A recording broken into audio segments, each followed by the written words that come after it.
महला पंजवा। पांच बरख को अनाथ ध्रुव बारक। हर सिमरत अमर अटारे।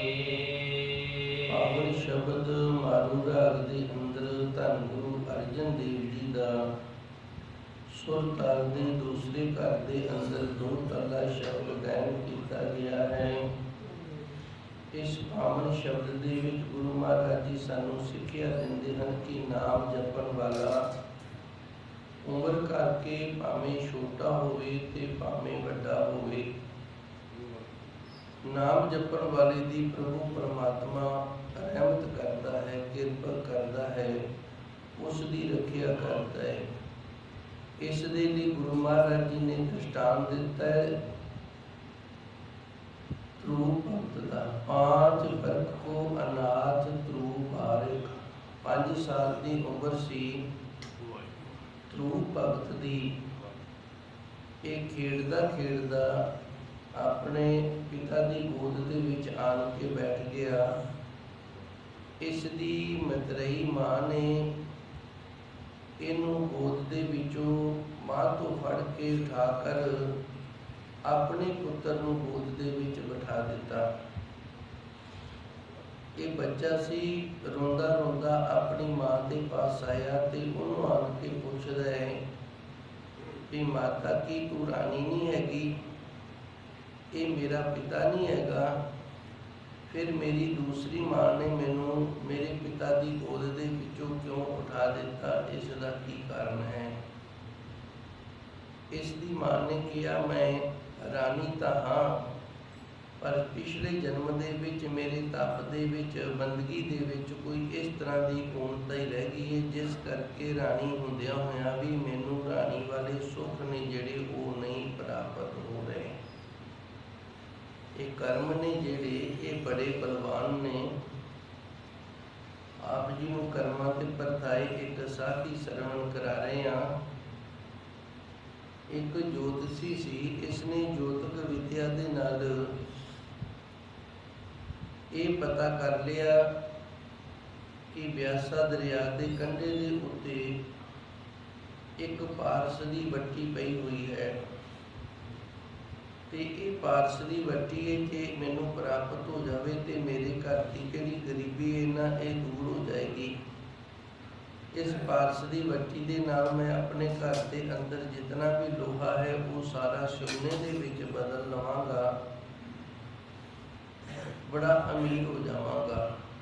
इन्हें हुण अपनी ज्योतिष विद्या के नाल पारस की वट्टी किहड़ी थां ते है ते वो कितना समा उत्थे टिकेगी ये सारा कुछ पता कर लिया। घरों चल पे है। घरों जदों चले भज्जा नस्सी करके ब्यासा दरिया के कंढे ते पहुंचे जिथे ये पारस की वट्टी सी। अगे की देखदा है एक नौजवान बच्ची है, वो पारस की वट्टी नूं हथ दे विच लैके ते अपने पैरां नूं साफ कर रही है, अड्डियां कूच रही है। इस तरह वेख के ये उत्थे बैठ गया। मन दे विच ये ख्याल कीता है भई जे ये बच्ची नूं मैं दस दिता ना ये पारस की वट्टी है तो मैनू दे ते हो सकता ये देवी ना, क्यों ना इसकी बैठ के इंतजार की जाए। जदों इसने अपने पैर साफ कर ले, पैर पूछ ले तो इसकी रख देनी है, मैं चुक लैनी है।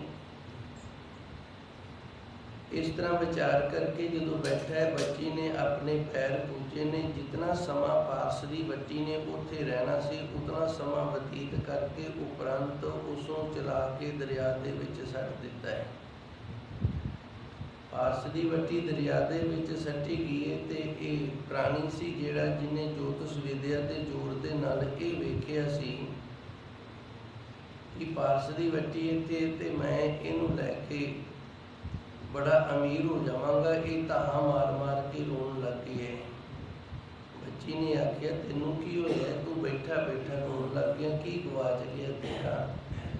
इंदे रोंदे रोंदे ने दसिया भी जिहड़ा तेरे हथ दे विच पत्थर सी ना वो पारस की वट्टी सी ਉਹ ਲੋਹੇ ਨੂੰ ਸਪਰਸ਼ ਕਰਨ ਦੇ ਨਾਲ ਸੁਮਨਾ ਬਣ ਜਾਣਾ ਸੀ ਤੇ ਮੈਂ ਬੜਾ ਅਮੀਰ ਹੋ ਜਾਣਾ ਸੀ। ਮੈਂ ਇਸ ਨੂੰ ਲੈਣ ਵਾਸਤੇ ਇਤਨੀ ਦੂਰੋਂ ਭੱਜ ਕੇ ਆਇਆ ਤੇ ਤੂੰ ਇਹ ਪਾਰਸ ਦੀ ਵੱਟੀ ਹੈ ਜਿਹੜੀ ਇਹ ਦਰਿਆ ਦੇ ਵਿੱਚ ਸੱਟ ਦਿੱਤੀ ਹੈ, ਡੂੰਘਾ ਪਾਣੀ ਇਹ ਨਿਕਲਣੀ ਨਹੀਂ ਉਹਦੇ ਤੋਂ ਕਿਸੇ ਤੋਂ।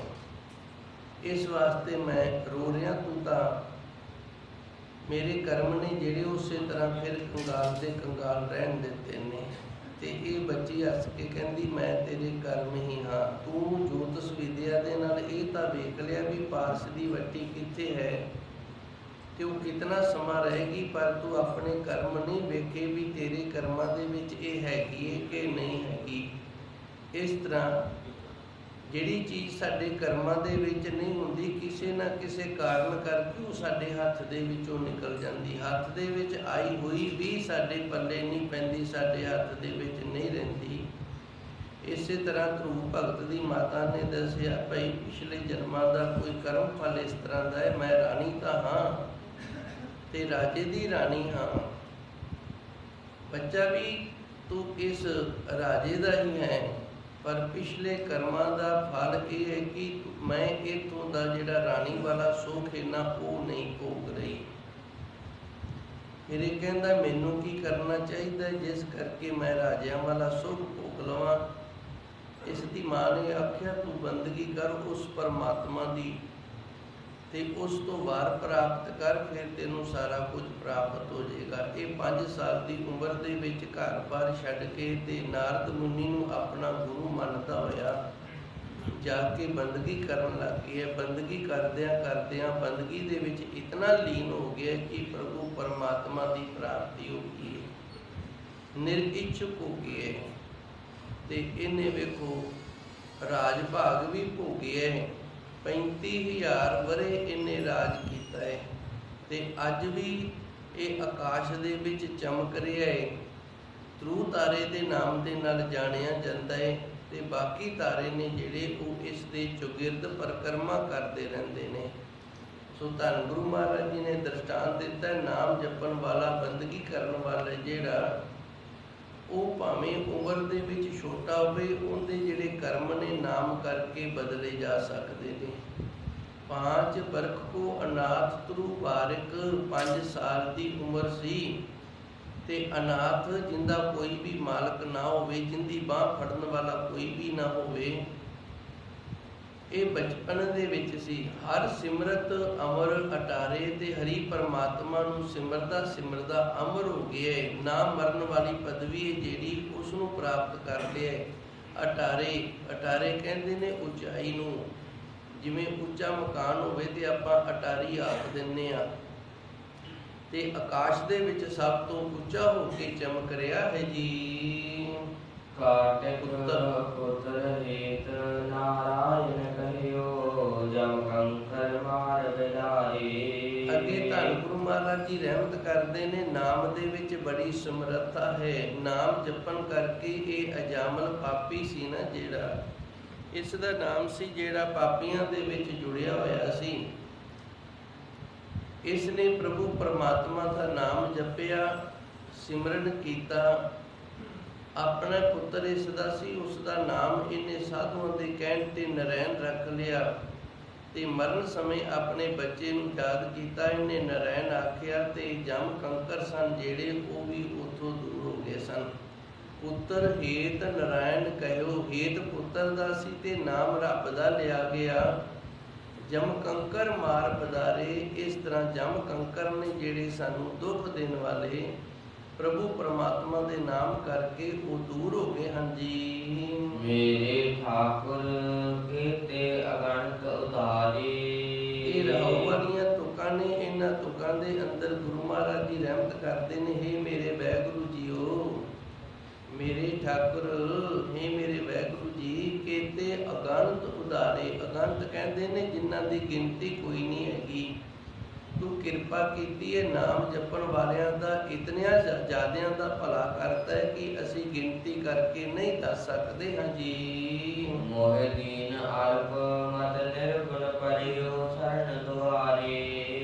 ਇਹ ਵਾਹਿਗੁਰੂ ਜੀ ਮੋਹਿ ਦੀਨ, ਮੈਂ ਦੀਨ ਹੋ ਗਿਆ, ਭਾਵ ਬੜਾ ਹਲੀਮੀ ਦੇ ਵਿੱਚ ਹੋ ਗਿਆ। ਮੋਹਿ ਮੋਹੇ ਦੀਨ ਅਲਪ ਮਤ, ਮੇਰੀ ਮਤ ਥੋੜੀ ਜੀ ਹੈ। ਨਿਰਗੁਣ, ਮੇਰੇ ਵਿੱਚ ਕੋਈ ਗੁਣ ਵੀ ਕੋਈ ਨਹੀਂ। ਪਰਿਉ ਸਰਨ ਦੁਆਰੇ ਤੇ ਤੇਰੇ ਦਰ ਤੇ ਆਣ ਕੇ ਪੈ ਗਿਆ। ਤੇਰਾ ਜਿਹੜਾ ਦੁਆਰਾ ਹੈ ਨਾ, ਤੇਰੇ ਦੁਆਰੇ ਤੇ ਆਣ ਕੇ ਤੇਰੀ ਸ਼ਰਨ ਲੈ ਲਈਏ। ਮੋਹੇ ਦੀਨ,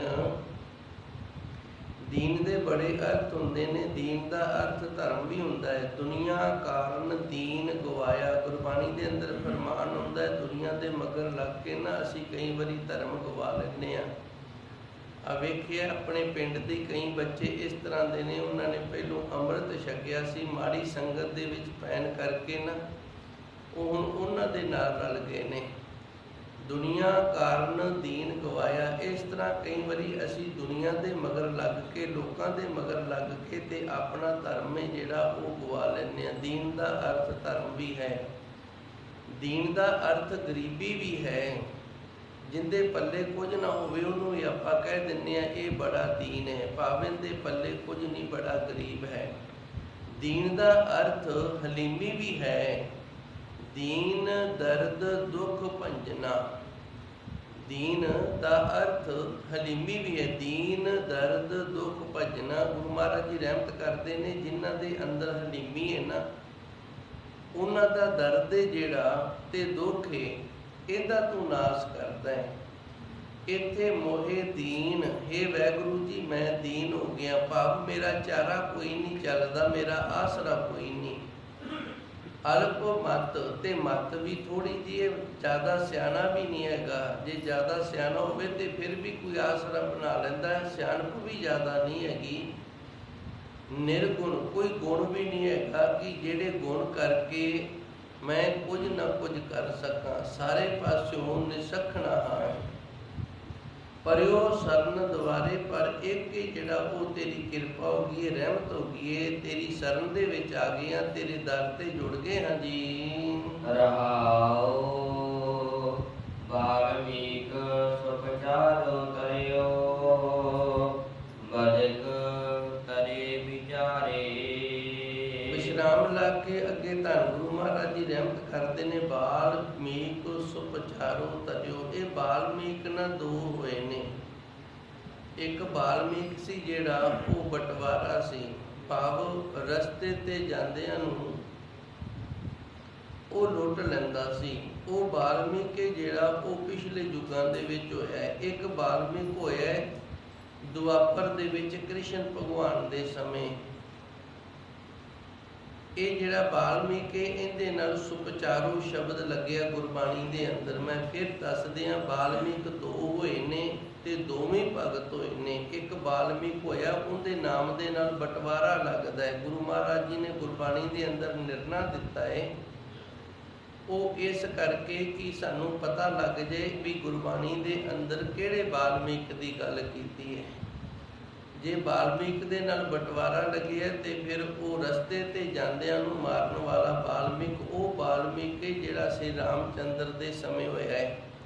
ਤੇ ਦੂਜਾ ਬਾਲਮੀਕ ਜਿਹੜਾ ਇਹ ਕ੍ਰਿਸ਼ਨ ਦੇ ਸਮੇਂ ਹੋਇਆ ਹੈ, ਇਹਨੂੰ ਸੁਪਚਾਰੋ ਆਖਦੇ ਨੇ। ਭਾਵ ਇਹ ਨੀਵੀਂ ਜਾਤ ਦਾ ਸੀ, ਇਹ ਨੀਵੀਂ ਬਲਾਦਰੀ ਦੇ ਨਾਲ ਸੀ। ਪ੍ਰਭੂ ਪਰਮਾਤਮਾ ਦੀ ਬੰਦਗੀ ਕਰਦਾ ਸੀ, ਸਿਮਰਨ ਕਰਦਾ ਸੀ।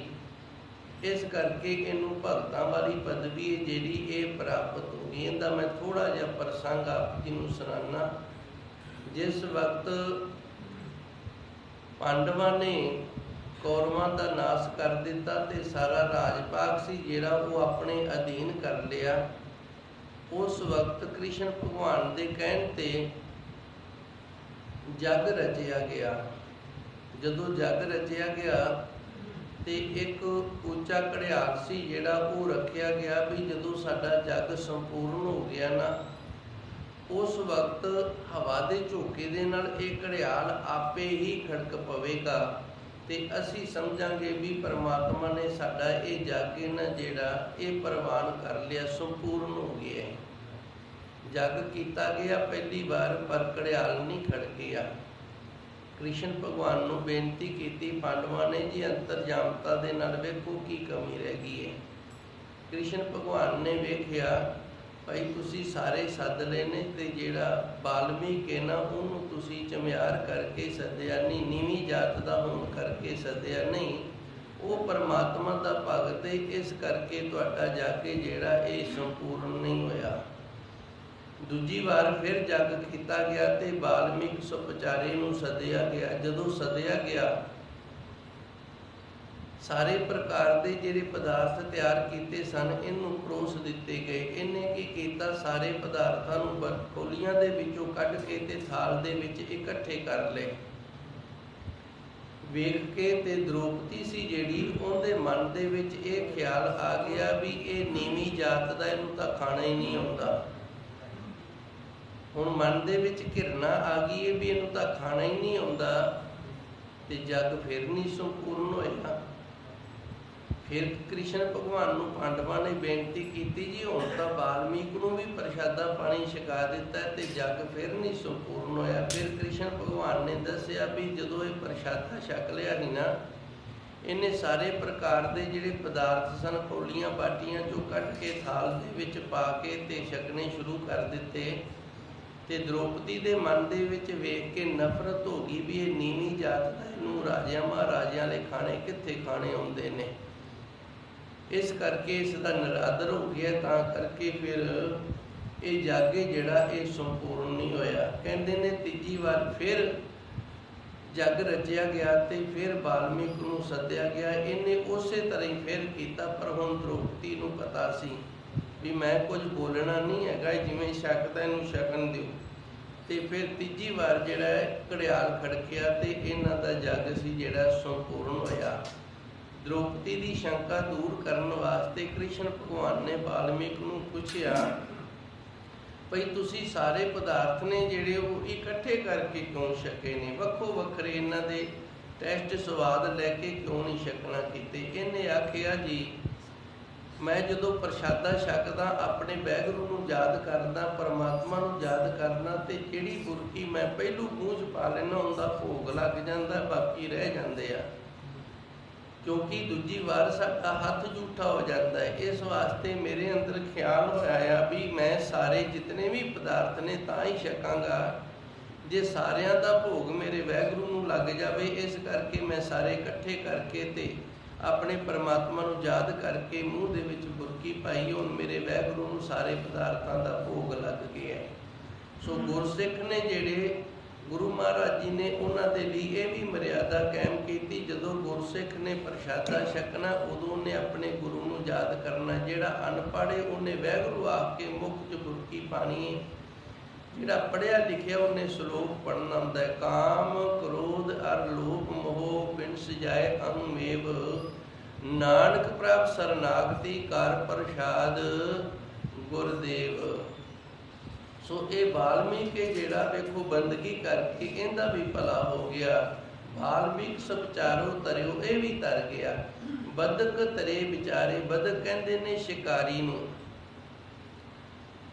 ਜਦੋਂ ਕ੍ਰਿਸ਼ਨ ਭਗਵਾਨ ਦਾ ਸਮਾਂ ਸੀ ਉਸ ਵਕਤ ਰਿਸ਼ੀ ਹੋਇਆ, ਤੇ ਅੱਜ ਮੈਨੂੰ ਉਸ ਦਾ ਥੋੜਾ ਜਿਹਾ ਨਾਂ ਵਿਸਰ ਗਿਆ। ਇਹਦੇ ਵਿੱਚ ਇਤਨੀ ਸਮਰੱਥਾ ਸੀ ਕਿ ਇਹ ਦੱਸ ਦਿੰਦਾ ਸੀ ਵੀ ਇਸ ਔਰਤ ਦੇ ਬੇਟਾ ਹੋਏਗਾ ਜਾਂ ਬੇਟੀ ਹੋਏਗੀ।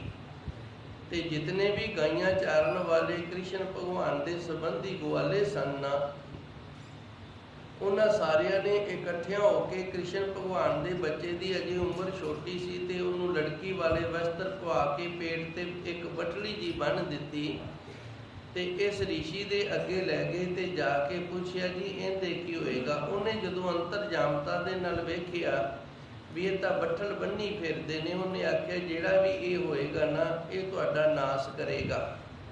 ਹੁਣ ਸਰਾਪ ਹੋ ਗਿਆ। ਸਾਧ ਬਚਨ ਅਟਲਾਦਾ, ਸਾਧ ਦਾ ਬਚਨ ਨਹੀਂ ਟਲਦਾ ਹੁੰਦਾ। ਆਣ ਕੇ ਕ੍ਰਿਸ਼ਨ ਭਗਵਾਨ ਨੂੰ ਦੱਸਿਆ, ਜੀ ਅਸੀਂ ਤਾਂ ਖੇਡ ਖੇਡ ਦੇ ਵਿੱਚ ਗਲਤੀ ਕਰ ਰਹੇ ਹਾਂ ਤੇ ਆਹ ਸਰਾਪ ਮਿਲ ਗਿਆ ਤੇ ਹੋਏਗਾ ਵੀ ਪੂਰਾ। ਹੁਣ ਤੁਸੀਂ ਇਹਦਾ ਇੰਤਜ਼ਾਮ ਦੱਸੋ ਕੀ ਕੀਤਾ ਜਾਵੇ।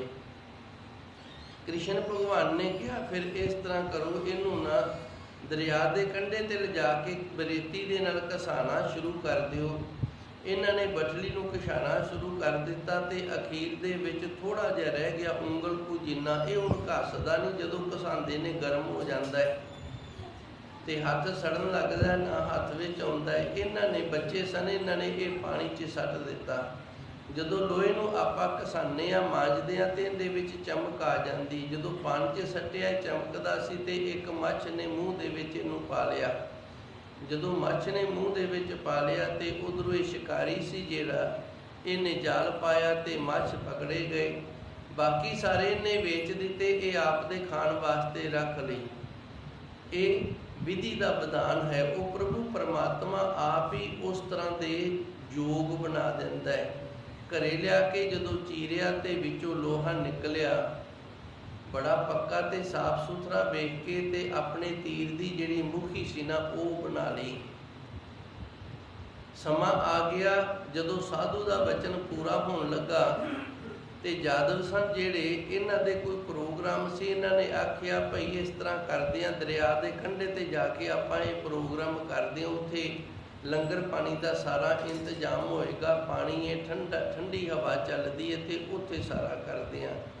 ਇਹ ਉੱਥੇ ਲੈ ਕੇ ਜਿੱਥੇ ਬਟਲੀ ਕਸਾਈ ਗਈ ਸੀ ਤੇ ਇਹਦੇ ਚੋਂ ਜਿਹੜਾ ਲੋਹਾ ਬਰੇਤੀ ਦੇ ਵਿੱਚ ਕਣ ਹੋ ਕੇ ਡਿੱਗਿਆ ਸੀ, ਉਹ ਸਾਰਾ ਸੀ ਜਿਹੜਾ ਉਹ ਡਿੱਬ ਬਣ ਗਈ।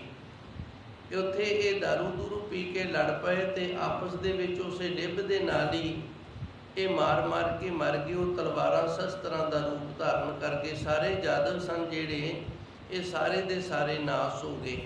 ਹੁਣ ਜਾਦਵਾਂ ਦੇ ਵਿੱਚ ਕ੍ਰਿਸ਼ਨ ਭਗਵਾਨ ਵੀ ਆਉਂਦਾ ਸੀ। ਇਹ ਜਾ ਕੇ ਜੰਗਲ ਦੇ ਵਿੱਚ ਲੁਕ ਕੇ ਬਹਿ ਗਿਆ। ਬੜਾ ਅਫਸੋਸ ਹੈ ਵੀ ਗਲਤੀ ਥੋੜੀ ਸੀ ਤੇ ਵੇਖੋ ਕਿਤਨਾ ਵੱਡਾ ਹਰਜਾਨਾ ਭੋਗਣਾ ਪਿਆ। ਹੁਣ ਉਹ ਸ਼ਿਕਾਰੀ ਹੈ ਜਿਹੜਾ, ਉਹ ਵੀ ਜੰਗਲ ਦੇ ਵਿੱਚ ਆ ਗਿਆ ਹੈ। ਪੈ ਦੇ ਕ੍ਰਿਸ਼ਨ ਭਗਵਾਨ ਦੀਆਂ ਲੱਤਾਂ ਥੱਕ ਗਈਆਂ ਨੇ। ਇਹਨੇ ਇੱਕ ਗੋਡਾ ਖੜਾ ਕਰਕੇ ਤੇ ਦੂਜਾ ਜਿਹੜੇ ਪੈਰ ਦੇ ਵਿੱਚ ਪਦਮ ਸੀ ਨਾ, ਉਹ ਗੋਡੇ ਦੇ ਉੱਤੇ ਰੱਖ ਲਿਆ। ਜਦੋਂ ਗੋਡੇ ਦੇ ਉੱਤੇ ਰੱਖ ਲਿਆ ਤੇ ਸ਼ਿਕਾਰੀ ਨੇ ਆਖਿਆ ਵੀ ਇਹ ਮਿਰਗ ਦੀ ਅੱਖ ਹੈ, ਦੂਰੋਂ ਨੂੰ ਮਿਰਗ ਲੱਗਿਆ ਹੈ। ਪੈਰ ਦੇ ਵਿੱਚ ਪਦਮ ਸੀ, ਤੀਰ ਮਾਰਿਆ ਤੇ ਕ੍ਰਿਸ਼ਨ ਭਗਵਾਨ ਦੇ ਜਾ ਕੇ ਇਹ ਪੈਰ 'ਚ ਤੀਰ ਵੱਜਿਆ ਹੈ। ਸ਼ਿਕਾਰੀ ਜਿਹੜਾ ਭੱਜ ਕੇ ਗਿਆ ਵੀ ਮਿਰਗ ਹੈ ਤੇ ਗਾਂ ਵੇਖਿਆ ਤੇ ਕ੍ਰਿਸ਼ਨ ਭਗਵਾਨ ਹੈ। ਤੇ ਕ੍ਰਿਸ਼ਨ ਭਗਵਾਨ ਨੂੰ ਵੇਖ ਕੇ ਤੇ ਇਹ ਬੜਾ ਡਰ ਗਿਆ ਵੀ ਮੇਰੇ ਹੱਥੋਂ ਤਾਂ ਇੱਕ ਅਵਤਾਰ ਦਾ ਅੰਤ ਹੋ ਗਿਆ। ਕ੍ਰਿਸ਼ਨ ਭਗਵਾਨ ਨੇ ਇਹਨੂੰ ਗਲ ਦੇ ਨਾਲ ਲਾ ਲਿਆ। ਕਹਿੰਦਾ ਇਹਦੇ ਵਿੱਚ ਤੇਰਾ ਕਸੂਰ ਨਹੀਂ, ਇਹ ਸਾਧ ਬਚਨ ਅਟਲਾਦਾ ਸਾਧੂ ਦੇ ਬਚਨ ਸਨ ਤੇ ਜਾਦਵਾਂ ਦੀ ਕੁੱਲ ਦਾ ਨਾਸ ਹੋਣਾ ਸੀ। ਇਸ ਕਰਕੇ ਮੇਰੀ ਮੌਤ ਹੈ ਜਿਹੜੀ ਉਹ ਵਿਧਾਤੇ ਨੇ ਇਸ ਤਰ੍ਹਾਂ ਚੁਣੀ ਹੈ। ਸੋ ਇਹਨੂੰ ਵੀ ਕ੍ਰਿਸ਼ਨ ਭਗਵਾਨ ਨੇ ਵੇਖੋ ਸਾਰੀ ਉਮਰ ਸ਼ਿਕਾਰ ਕਰਦਾ ਰਿਹਾ, ਮਾਸ ਜਿਹੜਾ ਉਹ ਖਾਂਦਾ ਵੀ ਰਿਹਾ ਤੇ ਵੇਚਦਾ ਵੀ ਰਿਹਾ। ਤੇ ਕ੍ਰਿਸ਼ਨ ਭਗਵਾਨ ਦੇ ਘਰ ਦੇ ਨਾਲ ਲੱਗਣ ਕਰਕੇ ਕ੍ਰਿਸ਼ਨ ਭਗਵਾਨ ਨੇ ਇਹਨੂੰ ਬਖਸ਼ ਦਿੱਤਾ ਤੇ ਇਹ ਵੀ ਤਰ ਗਿਆ ਹੈ ਜੀ। ਏਕ ਨਿਵਖ ਮਨ ਮਾਹੇ ਅਰਾਧਿਓ, ਗਜਪਤ ਪਾਲ ਉਤਾਰੇ। ਗਜਪਤ ਕਹਿੰਦੇ ਨੇ ਰਾਜੇ ਹਾਥੀਆਂ ਦਾ ਪਤੀ, ਭਾਵ ਸ੍ਰੇਸ਼ਟ ਹਾਥੀ ਗਜਪਤ। ਇਹਨੂੰ ਸਰਾਪ ਹੋਇਆ ਸੀ। ਪ੍ਰਸੰਗ ਆਪਾਂ ਅੱਗੇ ਸੁਣਿਆ। ਸੋ ਇਤਨਾ ਹੀ ਸਮਝ ਲਓ ਵੀ ਇਹ ਹਾਥੀ ਸੀ ਤੇ ਇਸ ਨੂੰ ਤੰਦਵੇ ਨੇ ਜਦੋਂ ਪਕੜ ਲਿਆ, ਇਹਨੇ ਪ੍ਰਭੂ ਪਰਮਾਤਮਾ ਨੂੰ ਯਾਦ ਕਰਕੇ ਕਮਲ ਦਾ ਫੁੱਲ ਭੇਟ ਕੀਤਾ ਤੇ ਉਸ ਅਕਾਲ ਪੁਰਖ ਵਾਹਿਗੁਰੂ ਨੇ ਆਣ ਕੇ ਇਸ ਦੀ ਰੱਖਿਆ ਕੀਤੀ ਹੈ ਜੀ। ਕੀਨੀ ਰੱਖਿਆ ਭਗਤ ਪ੍ਰਹਲਾਦੈ, ਹਰਿਨਾਕਸ਼ ਨਖੈ ਵਿਦਾਰੇ। ਪ੍ਰਹਲਾਦ ਭਗਤ ਜੀ ਹਰਨਾਕਸ਼ ਦੇ ਪੁੱਤਰ ਹੋਏ ਨੇ। ਜਿਸ ਵਕਤ ਦੇਵਤਿਆਂ ਦਾ ਜ਼ੋਰ ਪੈ ਗਿਆ ਤੇ ਉਹਨਾਂ ਨੇ ਇਸ ਦਾ ਰਾਜ ਭਾਗ ਸੀ ਜਿਹੜਾ ਖੋਹ ਲਿਆ। ਇਹ ਆਪਣੀ ਮਾਤਾ ਦੇ ਗਰਭ ਦੇ ਵਿੱਚ ਸੀ। ਇਹਦੀ ਮਾਤਾ ਜਿਹੜੀ ਉਹ ਵੀ ਰਾਜ ਮਹਿਲ ਛੱਡ ਕੇ ਜਦੋਂ ਆਪਣੀ ਜਾਨ ਬਚਾਉਣ ਦੇ ਲਈ ਭੱਜੀ ਜਾ ਰਹੀ ਸੀ ਤੇ ਨਾਰਦ ਮੁਨੀ ਨੇ ਉਸ ਦੀ ਮਦਦ ਕੀਤੀ, ਆਪਣੀ ਝੁੱਗੀ ਦੇ ਵਿੱਚ ਲਗਾ ਲਿਆ। ਉੱਥੇ ਇਸ ਬੱਚੇ ਨੇ ਜਨਮ ਲਿਆ ਤੇ ਨਾਰਦ ਮੁਨੀ ਨੇ ਇਸ ਨੂੰ ਪਰਮਾਤਮਾ ਦਾ ਗਿਆਨ ਦਿੱਤਾ। ਇਹ ਭਗਤ ਬਣ ਗਿਆ। ਬਾਅਦ ਦੇ ਵਿੱਚ ਹਰਨਾਕਸ਼ ਨੇ ਜਦੋਂ ਬੰਦਗੀ ਕਰਕੇ ਪਰਮਾਤਮਾ ਤੋਂ ਸਾਰੇ ਵਰ ਪ੍ਰਾਪਤ ਕਰ ਲਏ ਸਨ ਤੇ ਫਿਰ ਦੁਬਾਰਾ ਰਾਜ ਭਾਗ ਕਾਇਮ ਕਰਕੇ ਆਪਣੀ ਪਤਨੀ ਨੂੰ ਲੈ ਕੇ ਆਇਆ ਤੇ ਨਾਲ ਹੀ ਪੁੱਤਰ ਆ ਗਿਆ। ਹੁਣ ਹਰਨਾਕਸ਼ ਜਿਹੜਾ ਉਹ ਆਖਦਾ ਵੀ ਮੈਂ ਰੱਬ ਹੋ ਗਿਆ ਹੈ। ਵੀ ਹਰਨਾਕਸ਼ ਹੋਸੀ ਵੀ ਹਰਨਾਕਸ਼, ਭਾਵ ਮੈਂ ਮਰਦਾ ਨਹੀਂ, ਨਾ ਦਿਨ ਮਰਾਂ ਨਾ ਰਾਤ ਮਰਾਂ, ਨਾ ਸੁਬਹ ਮਰਾਂ ਨਾ ਸ਼ਾਮ ਮਰਾਂ, ਮੈਂ ਕਦੇ ਨਹੀਂ ਮਰਦਾ, ਕਿਸੇ ਵਕਤ ਵੀ ਨਹੀਂ ਮਰਦਾ। ਤੇ ਧਰੂ ਭਗਤ ਸੀ ਜਿਹੜਾ ਵਾਹਿਗੁਰੂ ਜੀ, ਪ੍ਰਹਲਾਦ ਭਗਤ ਸੀ ਜਿਹੜਾ ਪਰਮਾਤਮਾ ਦੀ ਬੰਦਗੀ ਕਰਨ ਵਾਲਾ ਸੀ, ਸਿਮਰਨ ਕਰਨ ਵਾਲਾ ਸੀ। ਬੜੇ ਯਤਨ ਕੀਤੇ, ਇਹਨੂੰ ਪਹਾੜੀ ਤੋਂ ਸੱਟਿਆ, ਪਾਣੀ 'ਚ ਡੋਬਿਆ, ਅੱਗ 'ਚ ਸਾੜਨ ਦਾ ਯਤਨ ਕੀਤਾ, ਪਰ ਗੁਰੂ ਨੇ ਇਸ ਦੀ ਬੰਦਗੀ ਕਰਕੇ, ਸਿਮਰਨ ਕਰਕੇ ਰੱਖਿਆ ਕੀਤੀ। ਕੀਨੀ ਰੱਖਿਆ ਭਗਤ ਪ੍ਰਹਲਾਦੇ, ਭਗਤ ਪ੍ਰਹਲਾਦ ਦੀ ਰੱਖਿਆ ਕੀਤੀ, ਕਿਉਂਕਿ ਇਸ ਨੇ ਨਾਮ ਜਪਿਆ, ਬੰਦਗੀ ਕੀਤੀ। ਹਰਨਾਕਸ਼ ਨਖੇ ਬਦਾਰੇ, ਤੇ ਹਰਨਾਕਸ਼ ਨੂੰ ਆਪਣੇ ਨੂੰਹਾਂ ਦੇ ਨਾਲ ਮਾਰਨਾ ਕੀਤਾ ਹੈ ਜੀ। ਵਿਦਰ ਦਾਸੀ ਸੁਤ ਭਇਓ ਪਨੀਤਾ, ਸਗਲੇ ਕੁਲ ਜਾਰੇ। ਵਿਦਰ ਦਾਸੀ ਇਹ ਕੌਰਵਾਂ ਦਾ ਭਰਾ ਸੀ, ਇਹ ਦਾਸੀ ਦਾ ਪੁੱਤਰ ਸੀ। ਪਿਓ ਤਾਂ ਇਸ ਦਾ ਰਾਜਾ ਸੀ, ਜਿਹੜਾ ਕੌਰਵਾਂ ਦਾ ਪਿਓ ਸੀ ਉਹੀ ਸੀ, ਪਰ ਮਾਂ ਸੀ ਜਿਹੜੀ ਉਹ ਘਰ ਦੇ ਵਿੱਚ ਕੰਮ ਕਰਨ ਵਾਲੀ ਦਾਸੀ ਸੀ। ਇਸ ਕਰਕੇ ਇਹਨਾਂ ਨੇ ਆਪਣੇ ਨਾਲ ਇਹਨੂੰ ਨਹੀਂ ਰੱਖਿਆ। ਜਦੋਂ ਨਹੀਂ ਰੱਖਿਆ ਤੇ ਬਾਹਰ ਝੁੱਗੀ 'ਚ ਰਹਿਣ ਲੱਗ ਗਿਆ, ਝੁੱਗੀ 'ਚ ਰਹਿਣ ਲੱਗ ਗਿਆ। ਭਾਵ ਕਿਸੇ ਵੀ ਬਲਾਦਰੀ ਨੇ ਇਹਨੂੰ ਪ੍ਰਵਾਨ ਨਹੀਂ ਕੀਤਾ ਤੇ ਇਕੱਲਾ ਝੁੱਗੀ ਦੇ ਵਿੱਚ ਰਹਿ ਕੇ ਬੰਦਗੀ ਸਿਮਰਨ ਦੇ ਵਿੱਚ ਲੱਗ ਗਏ। ਕ੍ਰਿਸ਼ਨ ਭਗਵਾਨ ਜੀ ਨੇ ਇਹਦੇ ਘਰ ਜਾ ਕੇ ਅਲੂਣਾ ਸਾਗ ਖਾਧਾ ਸੀ ਤੇ ਇਹਦਾ ਪ੍ਰੇਮ ਵੇਖ ਕੇ ਇਸ ਦਾ ਬੇੜਾ ਪਾਰ ਕਰ ਦਿੱਤਾ ਹੈ। ਸੋ ਗੁਰੂ ਮਹਾਰਾਜ ਜੀ ਇੱਥੇ ਦ੍ਰਿਸ਼ਟਾਂਤ ਦਿੰਦੇ ਨੇ, ਵੇਖੋ ਭਾਈ, ਬਿਦਰ ਦਾਸੀ, ਬਿਦਰ ਭਗਤੇ ਤੇ ਦਾਸੀ ਸੁਤ, ਦਾਸੀ ਦਾ ਪੁੱਤਰ ਸੀ, ਭਾਵ ਘਰ ਦੇ ਵਿੱਚ ਕੰਮ ਕਰਨ ਵਾਲੀ ਦਾ ਪੁੱਤਰ ਸੀ। ਭਇਓ ਪਨੀਤਾ, ਇਹ ਵੀ ਪਵਿੱਤਰ ਹੋ ਗਿਆ। ਸਗਲੇ ਕੁਲ ਉਜਾਰੇ, ਤੇ ਇਹਨੇ ਆਪਣੀਆਂ ਸਾਰੀਆਂ ਕੁੱਲਾਂ ਨੇ ਜਿਹੜੀਆਂ ਉਤਾਰ ਲਈਆਂ ਹਨ ਜੀ।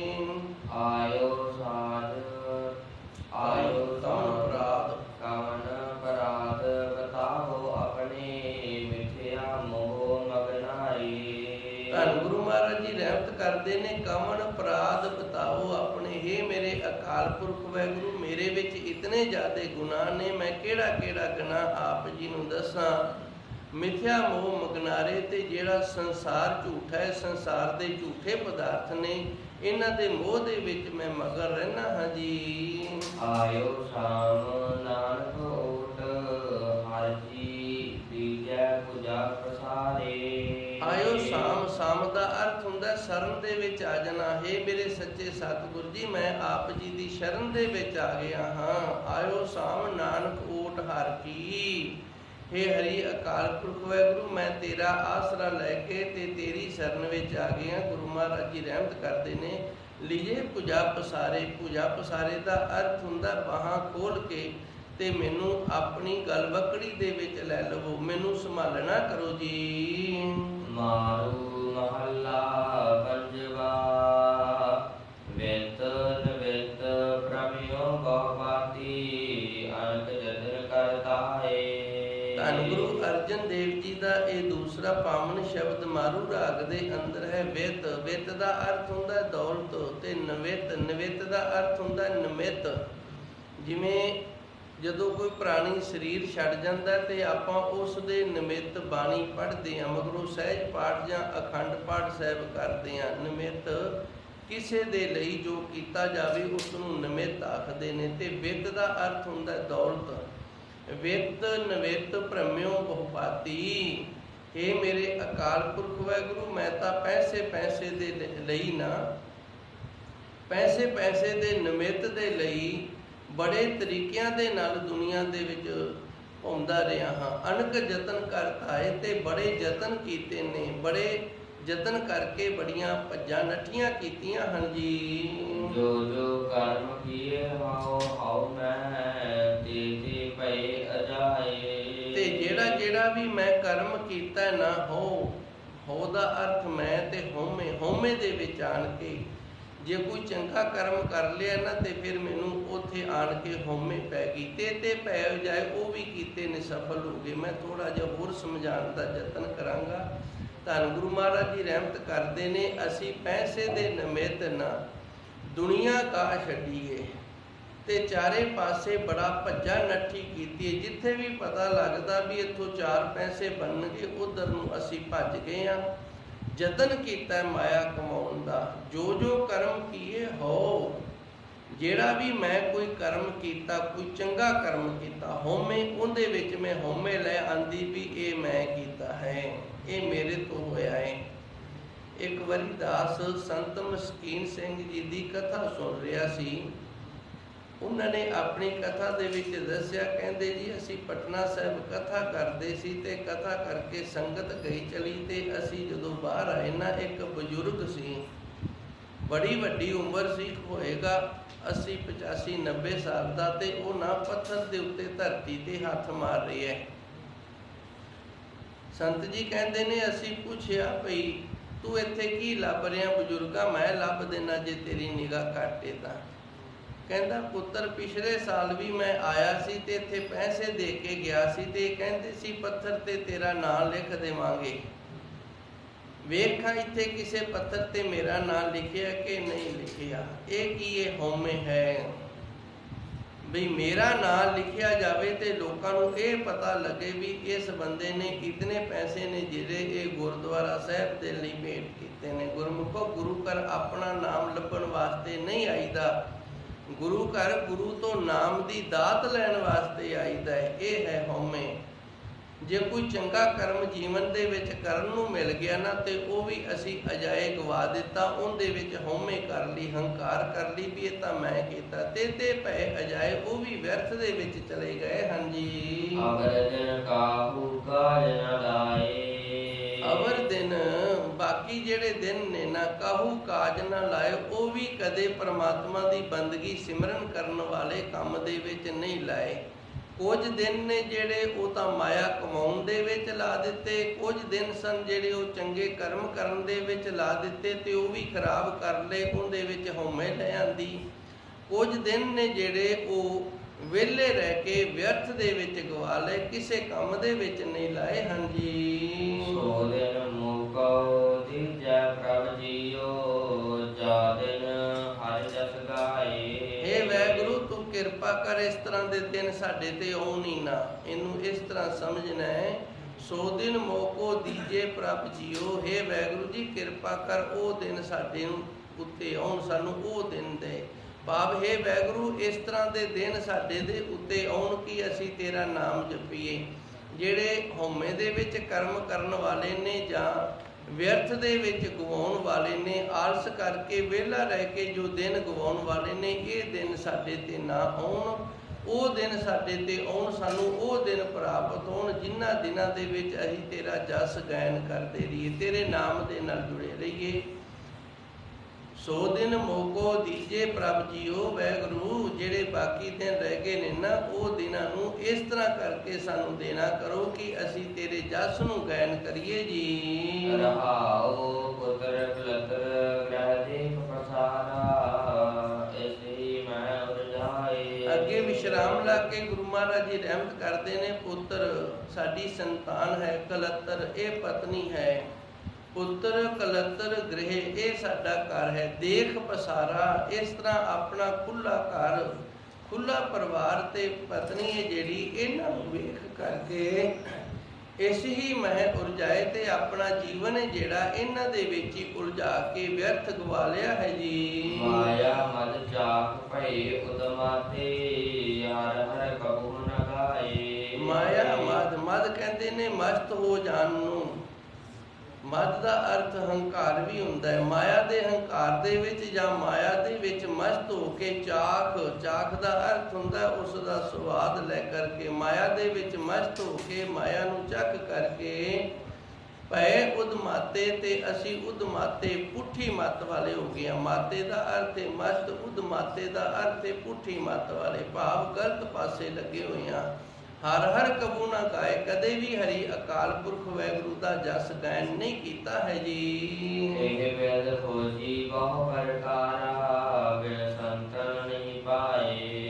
गुरु महाराज जी रहमत करते ने, ये तरीके ने खोजी बहु प्रकारा, इन्हां तरीकियां दे नाल माया नूं असी बहुत ज़्यादा लभना कीता। जिहड़े उपर तरीके दसे ने ना, इन्हां तरीकियां सारियां दे नाल असी माया नूं ही लभना कीता है।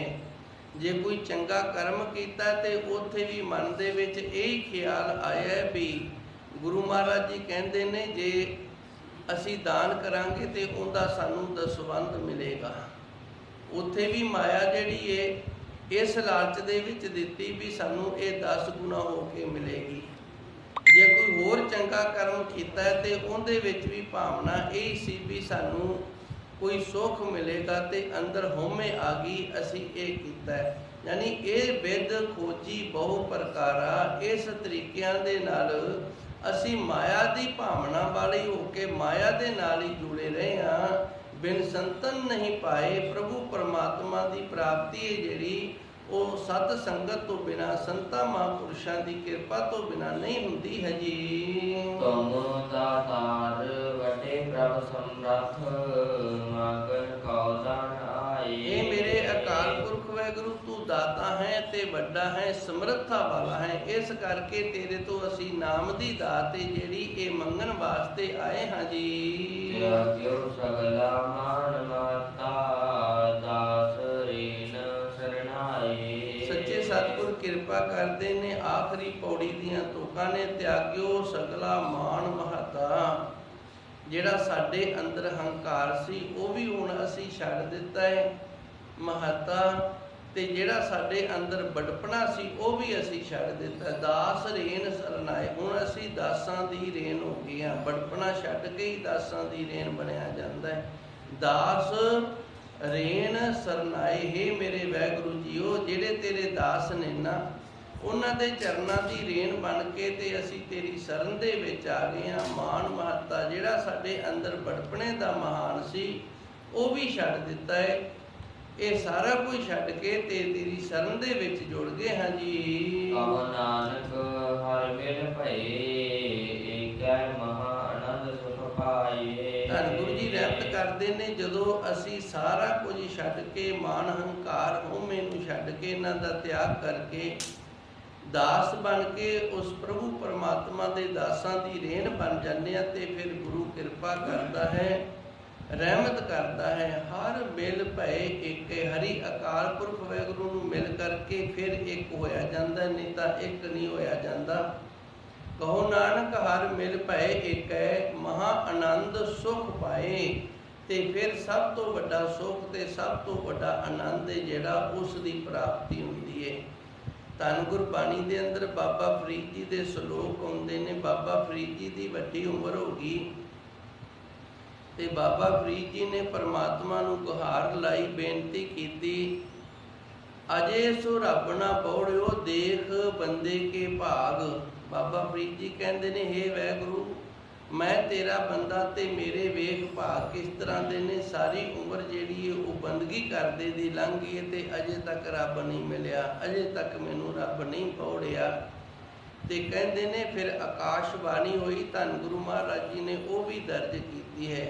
ਫਰੀਦਾ ਆਪ ਸਵਾਰੇ ਮੈਂ ਮਿਲੇ।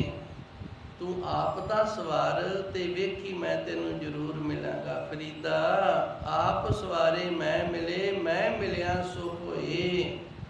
ਜੇ ਤੂੰ ਮੇਰਾ ਹੋ ਰਹਿ ਸਭ ਜਗ ਤੇਰਾ ਹੋਏ। ਜਦੋਂ ਤੱਕ ਅਸੀਂ ਆਪ ਨਹੀਂ ਸਵਾਰਦੇ ਉਦੋਂ ਤੱਕ ਪ੍ਰਭੂ ਪਰਮਾਤਮਾ ਜਿਹੜਾ ਉਹ ਨਹੀਂ ਮਿਲਦਾ। ਜਦੋਂ ਤੱਕ ਪਰਮਾਤਮਾ ਨਹੀਂ ਮਿਲਦਾ ਉਦੋਂ ਤੱਕ ਸੁੱਖ ਜਿਹੜਾ ਉਹ ਨਹੀਂ ਮਿਲਦਾ। ਸੁੱਖ ਦੀ ਪ੍ਰਾਪਤੀ ਹੈ ਜਿਹੜੀ ਉਹ ਪਰਮਾਤਮਾ ਦੀ ਪ੍ਰਾਪਤੀ ਦੇ ਨਾਲ ਹੀ ਹੈ। ਇਸ ਕਰਕੇ ਉਹਨੂੰ ਸੁੱਖ ਸਰੂਪ ਆਖਿਆ ਜਾਂਦਾ ਹੈ। ਉਸ ਤੋਂ ਪਹਿਲਾਂ ਦੁੱਖ ਹੀ ਦੁੱਖ ਨੇ ਤੇ ਇਹ ਦੁੱਖਾਂ ਨੂੰ ਝੇਲਦਿਆਂ ਹੋਇਆਂ ਯਤਨਸ਼ੀਲ ਰਹੀਏ ਉਸ ਪਰਮਾਤਮਾ ਦੀ ਪ੍ਰਾਪਤੀ ਵਾਲੇ ਹੋਣ ਦਾ। ਤੇ ਨਾਲ ਇਹ ਵੀ ਧਿਆਨ ਰੱਖੀਏ, ਆਪ ਸਵਾਰੇ, ਆਪਣੇ ਆਪ ਨੂੰ ਸਵਾਰਨਾ ਪਏਗਾ, ਫਿਰ ਰੱਬ ਮਿਲੇਗਾ। ਦੂਜਿਆਂ ਨੂੰ ਸਵਾਰਦਿਆਂ ਸਾਡੀ ਜਿਹੜੀ ਹਾਲਤ ਹੈ ਨਾ, ਉਹ ਇੱਕ ਬੌਕਰ ਵਰਗੀ ਹੋ ਜਾਂਦੀ ਹੈ। ਜਿਵੇਂ ਬੌਕਰ ਹੈ ਸਾਡੇ ਘਰਾਂ ਦੇ ਵਿੱਚ ਅਸੀਂ ਵੇਖਦੇ ਹਾਂ, ਸਾਰੇ ਕਮਰੇ ਵੀ ਸਾਫ਼ ਕਰ ਦਿੰਦੀ, ਰਸੋਈ ਵੀ, ਬਾਥਰੂਮ ਵੀ, ਸਾਰੀਆਂ ਥਾਵਾਂ ਨੇ ਜਿਹੜੀਆਂ, ਵਿਹੜਾ ਵੀ ਸਾਫ਼ ਕਰ ਦਿੰਦੀ ਹੈ। ਤੇ ਆਪ ਵਿਚਾਰੀ ਲਿਬੜੀ ਦੀ ਲਿਬੜੀ ਰਹਿ ਜਾਂਦੀ ਹੈ। ਆਪਣਾ ਆਪ ਹੀ ਜਿਹੜਾ ਉਹਦੇ ਤੋਂ ਸਾਫ਼ ਨਹੀਂ ਹੁੰਦਾ। ਸੋ ਇਸ ਤਰ੍ਹਾਂ ਜੇ ਅਸੀਂ ਆਪ ਨੂੰ ਨਹੀਂ ਸਵਾਰਦੇ, ਆਪਣੇ ਆਪ ਨੂੰ ਸਾਫ਼ ਨਹੀਂ ਕਰਦੇ, ਤੇ ਫਿਰ ਅਸੀਂ ਬੌਕਰ ਦੇ ਨਾਲੋਂ ਜ਼ਿਆਦਾ ਚੰਗੇ ਨਹੀਂ ਹੈਗੇ। ਸੋ ਗੁਰੂ ਮਹਾਰਾਜ ਜੀ ਨੇ ਕਿਰਪਾ ਕੀਤੀ ਹੈ। ਕਹੋ ਨਾਨਕ ਹਰ ਮਿਲ ਭਏ ਏਕੈ। ਬੰਦਗੀ ਕਰਕੇ, ਅੰਦਰੋਂ ਹਉਮੈ ਦਾ ਨਾਸ਼ ਕਰਕੇ, ਆਪਣੇ ਆਪ ਨੂੰ ਅੰਦਰੋਂ ਸਵਾਰ ਕੇ, ਨਾਮ ਜਪ ਕੇ ਇੱਕ ਪਰਮਾਤਮਾ ਦੇ ਵਿੱਚ ਇੱਕ ਹੋ ਜੀਦਾ ਹੈ। ਮਹਾ ਆਨੰਦ ਸੁਖ ਪਾਏ। ਇੱਥੇ ਵੱਡਾ ਆਨੰਦ ਤੇ ਵੱਡਾ ਸੁਖ ਹੈ ਨਾ ਜਿਹੜਾ, ਉਸ ਦੀ ਭਾਈ ਪ੍ਰਾਪਤੀ ਹੁੰਦੀ ਹੈ। ਧੰਨ ਗੁਰੂ ਮਹਾਰਾਜ ਜੀ ਰਹਿਮਤ ਕਰਨ, ਕਿਰਪਾ ਕਰਨ। ਜੋ ਧੰਨ ਗੁਰੂ ਅਰਜਨ ਦੇਵ ਜੀ ਨੇ ਸਾਨੂੰ ਗਿਆਨ ਦੀ ਦਾਤ ਬਖਸ਼ਿਸ਼ ਕੀਤੀ ਹੈ, ਸਾਡੇ ਪੱਲੇ ਪਵੇ। ਅਸੀਂ ਗੁਰੂ ਮਹਾਰਾਜ ਜੀ ਦੇ ਗਿਆਨ ਦੇ ਨਾਲ ਜ਼ਿੰਦਗੀ ਜਿਉਣ ਦੀ ਜਾਚ ਸਿੱਖ ਲਈਏ। ਦਿਓ ਸੱਜਣ ਆਸੀਸੜੀਆ, ਜੋ ਹੋਵੇ ਸਹਿਬ